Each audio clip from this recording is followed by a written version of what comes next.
की सारी संपत्तियों को इन्होंने अपने मित्र को दे दिया, अडानी और अंबानी को। उसी तरह वक्त की सारी संपत्तियों को यह हड़प करके अपने पूंजीपति दोस्तों की हर मस्जिदों पे इतनी फोर्स लगा दिया, इतनी फोर्स लगा दिया, जैसे लगता है कि मस्जिद में नमाज पढ़ने मुसलमान नहीं आया है, इस मस्जिद में आतंकवादी भर गए हैं।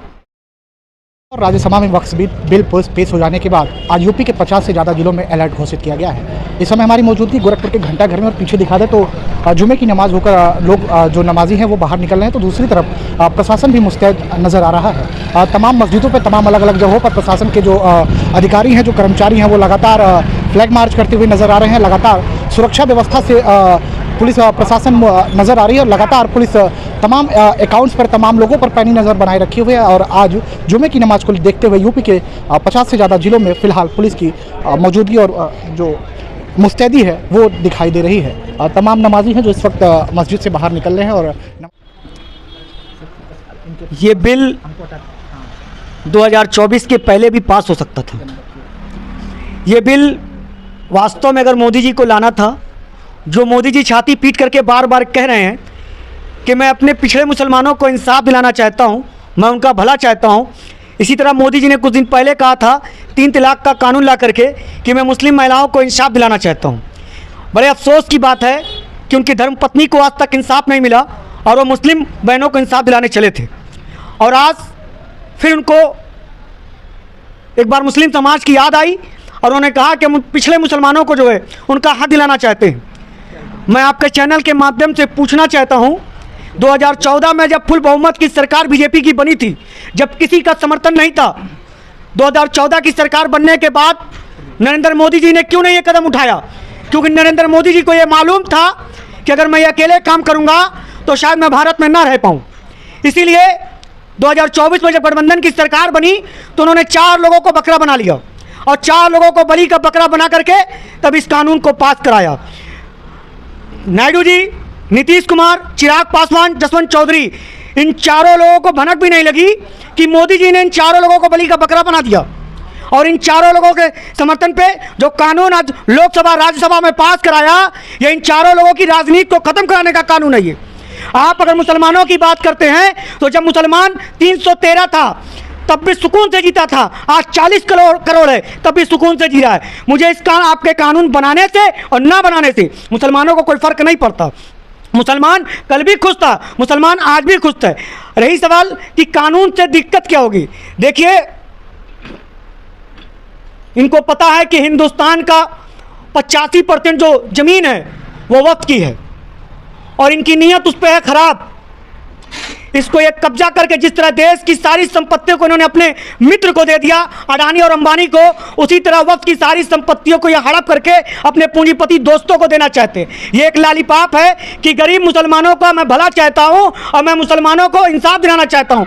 आपको याद होगा कि सरकार बनने से पहले मोदी जी ने कहा था कि सबके खाते में 15-15 लाख रुपया आएगा, और इसी जुमले को अमित शाह जी ने कहा था ये तो सिर्फ जुमला है, चुनावी जुमला है। इसी तरह हिंदुस्तान के मुसलमानों को मोदी जी जुमला है, ये लालीपाप दे रहे हैं कि मैं वक्त की संपत्ति को चिन्हित करके गरीब मुसलमानों में दान करना चाहता हूं।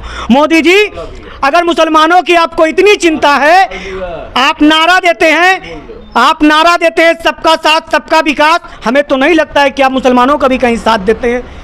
और आज शांति व्यवस्था का जो मामला है, आपने देखा होगा भी, आज जुमे की नमाज थी, हर मस्जिदों पे इतनी फोर्स लगा दिया, इतनी फोर्स लगा दिया, जैसे लगता है कि मस्जिद में नमाज पढ़ने मुसलमान नहीं आया है, इस मस्जिद में आतंकवादी भर गए हैं। मैं आपको बता दूं कि जब बाबरी मस्जिद का फैसला आया था तब भी मुसलमानों ने खामोशी से गले लगाया था। अपने देश में अमन और चैन कायम करने के लिए मुसलमान खामोश रहा, और आज भी अगर मुसलमान नमाज पढ़कर शांति से अपने घरों को गया है तो सिर्फ इसलिए कि वो देश खराब नहीं करना चाहता। और इस देश की जो निकम्मी सरकार है, ये मोदी सरकार, ये चाहती है देश का माहौल खराब करना।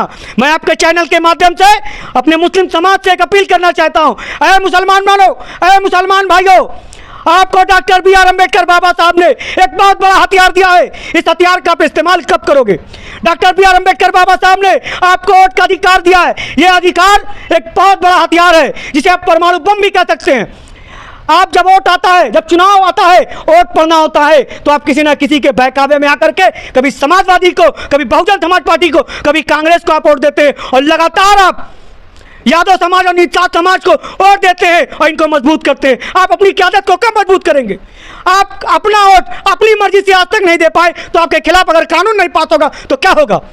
ऐ मुसलमानों जागो, 2027 का चुनाव स्तर पर है, बिहार का चुनाव स्तर पर है। अब एक हो जाओ, बिहार में नीतीश कुमार को उनकी औकात दिखा दो। बताओ कि नीतीश कुमार तुमने हमको ठगा है, अगर तुम हमको ठगोगे तो हम तुमको घर में बैठाएंगे। और उत्तर प्रदेश में अखिलेश यादव और मायावती को भी बताओ कि तुमने हमारे ओर से सरकार तो बनाई लेकिन हमको ठगा है, और अब मुसलमान अपने आप को ठगने नहीं देगा। चुनाव से पहले मांग करो। आपको मैं बता दूं, 2012 का चुनाव था, मैं बसपा में था, जब नैया जायदाबाद हुसैनाबाद के लोगों ने वोट का बहिष्कार किया था। मैंने बहन जी से बात किया कि हमारा बुनकर समाज पीड़ित है, आप ऐलान करिए मन से हमारा बुनकर समाज वोट देगा। बहन जी ने चंपादी पार्क में ऐलान किया था कि बुनकर समाज के लोगों अगर मेरी सरकार बनेगी आप कहाँ और इंसाफ आपको मिलेगा। आप मुसलमानों इनसे शर्त रखो कि हम आपको तब देंगे जब डिप्टी सीएम हमारा बनेगा, 5 कैबिनेट मंत्री हमारे बनेंगे, हर विभाग में हमारी नियुक्ति होगी। हमको अगर हमारा हक नहीं मिलेगा, हमको हमारी हिस्सेदारी नहीं मिलेगी तो हमारा वोट भी तुमको नहीं मिलेगा। अच्छा, आपने बिहार की बात की, आपने यूपी की बात की, आपने बिहार में कहा कि नीतीश कुमार को आप जो सरकार में हैं वो मुसलमानों के हित में नहीं काम कर रहे हैं। आपने यूपी में बात की, आपने अखिलेश यादव की और मायावती की बात कर ली, लेकिन आपने बीजेपी सरकार को यूपी में छोड़ दिया। यानी योगी सरकार मुसलमानों के हित में काम कर रही है, आप मानते हैं? देखिए, नाम नहीं लिया, नाम नहीं लिया, ये आप सोच रहे हैं, ये आपको दिख रहा है कि मुसलमानों के लिए कौन काम कर रहा है कौन नहीं कर रहा है, ये आपको दिख रहा है। अभी कुछ दिन पहले औरंगजेब का एक मुद्दा उठा था कि औरंगजेब ने मंदिरों को तोड़वा दिया, औरंगजेब ने क्षत्रियों का कत्ल करवा दिया। वो औरंगजेब था, उसने जो किया वो चला गया, वो कब्र में उसकी हड्डियां सड़ गई है, उसका जिक्र करने से क्या फायदा है? आप अभी कुछ दिन पहले योगी जी का एक बयान सुने होंगे। योगी जी ने कहा था कि अगर 50 मुसलमानों के बीच में एक हिंदू है तो सुरक्षित नहीं है, लेकिन 50 हिंदुओं के बीच में 50 मुसलमान सुरक्षित है। तो मैं आपके चैनल के माध्यम से योगी जी को याद दिला दूं, योगी जी आप जहां से 5 बार सांसद रहे वो कोई हिंदू बहुबल क्षेत्र नहीं है। आपके मठ के 3 किलोमीटर पूरब, आपके मठ के 3 किलोमीटर पश्चिम, आपके मठ के 3 किलोमीटर दक्षिण, आपके मठ के 3 किलोमीटर उत्तर, आप चले जाइए मुस्लिम बहुबल क्षेत्र है। मैं आपको नाम गिना दूं, जमनैया, चक्का हुसैन, जायदाबाद, करीमनगर, नकान number 1, Rasulpur, Jaidabad, 10 number boring, ये सब मुस्लिम बहुल क्षेत्र है। अंसारी रोड, हुमायूंपुर, आप यहाँ सुरक्षित कैसे थे योगी जी? आप 25 साल सांसद रहे, 2 बार मुख्यमंत्री आप होने जा रहे हैं, 2 बार मुख्यमंत्री आप हो गए, आप कह रहे हिंदू सुरक्षित नहीं है। अगर आप मुस्लिम बहुबल क्षेत्र में 35-40 साल आप सुरक्षित रहे तो हिंदुस्तान का हर हिंदू हर मुसलमान के साथ सुरक्षित है, हर मुसलमान हर हिंदू के साथ सुरक्षित है। आप अपनी राजनीति से जो नफरत फैला करके हिंदुस्तान के हिंदू मुसलमानों के बीच में नफरत का बीज बो करके हिंदू मुसलमान को लड़ाना चाहते हैं, ये अब नहीं होगा। 2027 का चुनाव आने दीजिए, हम अपनी वोट की ताकत से आपको बताएंगे कि आपकी गंदी राजनीति, आपकी नफरत वाली राजनीति अब नहीं चलेगी। यहाँ का हिंदू मुसलमान मिल करके सरकार बनाएगा और एक अच्छी सरकार बनाएगा। अच्छा, वक्फ बोर्ड की अगर हम बात करें, जो बिल पास हुआ है, तो क्या ये आपके मुताबिक मुसलमान हित में नहीं है? क्योंकि सरकार तो लगातार कह रही है कि जो तकरीबन 9 लाख एकड़ से ज़्यादा भूमि है जो वक्फ बोर्ड के पास है, और इसमें भी वो संपत्ति वक्फ बोर्ड के साथ साथ उन बड़े मुस्लिम समाज के लोगों के पास है जिनने उन पर अपना अधिकार जमा रखा है, और ये सरकार का कहना है कि ये ज़मीनें हम छुटाकर गरीब मुसलमानों तक पहुँचाएंगे। तो ये तो जाहिर सी बात है गरीब मुसलमानों तक पहुँचेगा। अभी मैंने आपसे वही बात तो कहा कि मोदी जी ने कुछ दिन पहले कहा था 15-15 लाख रुपया सबके खाते में आएगा। आ गया क्या? हम कैसे यकीन मान ले कि बड़े बड़े उद्योगपतियों से जमीन छोड़ा करके गरीबों को मिलेगी? अरे ये मोदी जी वही हैं जिन्होंने थाली पिटवाया, जिन्होंने लाइट बुझा करके अंधेरे में टार जलवाया। अरे जिसका कोई मकसद नहीं था, हम उनकी बात का भरोसा कैसे कर ले? हमें तो नहीं भरोसा है कि वो अमीरों से जमीन लेके गरीबों को देंगे, क्योंकि ये तो पूंजीपतियों के दोस्त हैं। तो यानी पूरी तरीके से आप इस बिल का विरोध यहाँ से करते हुए नजर आ रहे हैं। देखिए, अभी बिल लोकसभा राज्यसभा में पास हुई है, अभी मेरे पास न्यायालय का दर खुला हुआ है, हम अभी सुप्रीम कोर्ट जाएंगे, अपनी बात वहाँ रखेंगे। अभी मेरे पास बहुत सारे ऑप्शन हैं, ये लड़ाई यहीं ख़त्म होने वाली नहीं है।